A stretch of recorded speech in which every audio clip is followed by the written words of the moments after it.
एक बिटिया बा, पिताजी बाणा माताजी बाणा, दोनों लोग वृद्ध हो गए बाणा।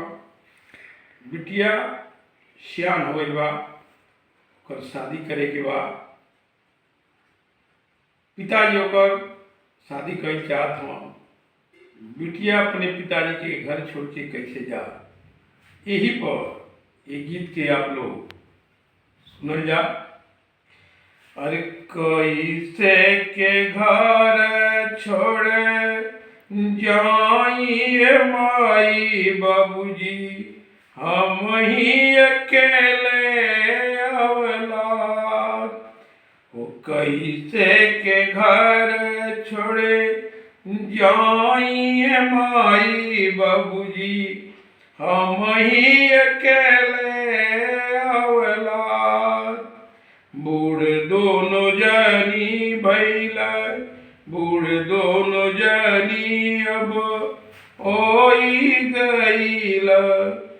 केहू कर तोहरा के ख्याल, बूढ़ दोनों जनी अब होई गईल। केहू कर तोहरा के ख्याल। कैसे के घर हम छोड़ी हो माई बाबूजी, जानी कर हमरा तू ब्याह।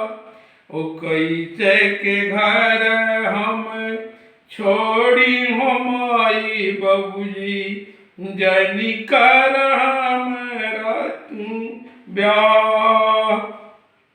दूधवा पियवलू माई आचरा के छाँव कैलू, दूधवा पियवलू माई आचरा के छाँव कैलू। हम तुहारे औलाद।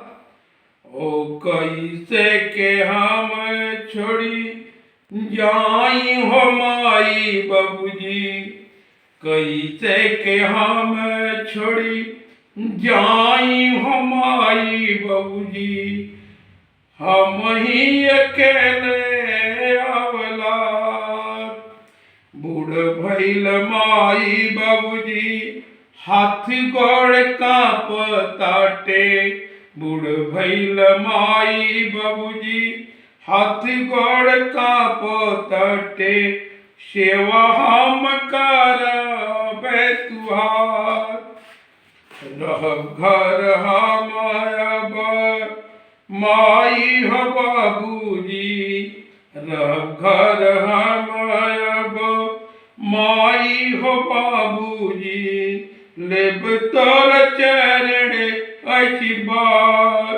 अरे कैसे के घर हम छोड़ी हो माई बाबूजी, जानी कर हमरा तू ब्याह।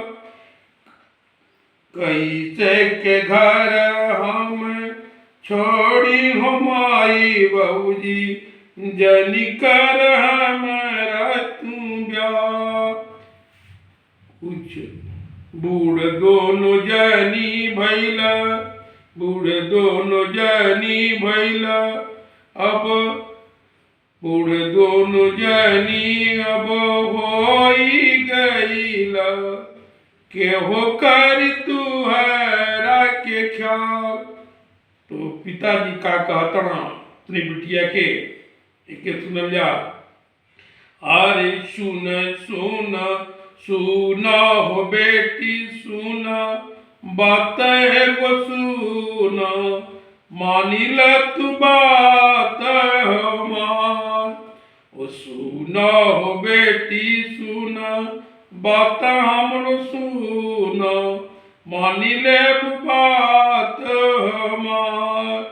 बिन ब्याह केहू के बेटी न रहेली, बिन ब्याह केहू के बेटी न रहेली। करब हम तोहरा विवाह। ओ बिन ब्याह केहू के बेटी न रहेली, करब हम तुहरा विवाह। ओ कैसे के घर हम छोड़ी हो माई बाबूजी, कैसे के घर हम छोड़ी हो माई बाबूजी, हम ही अकेले अवलाद, हम ही अकेले अवलाद। जन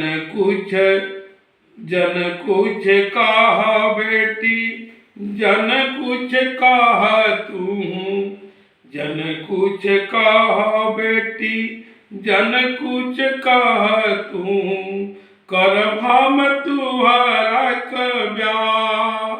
ओ जन कुछ कहा बेटी, जन कुछ कहा बेटी, करब हम तुहरा विवाह। कैसे के घर हम छोड़ी हो बाबूजी, कैसे के घर हम छोड़ी हो बाबूजी, रहब हम उम्र भर कुंवार। कैसे के घर हम छोड़ी हो बाबूजी, रहब हम उम्र भर कुंवार। कैसे के घर हम छोड़ी हो माई बाबूजी, हम ही अकेले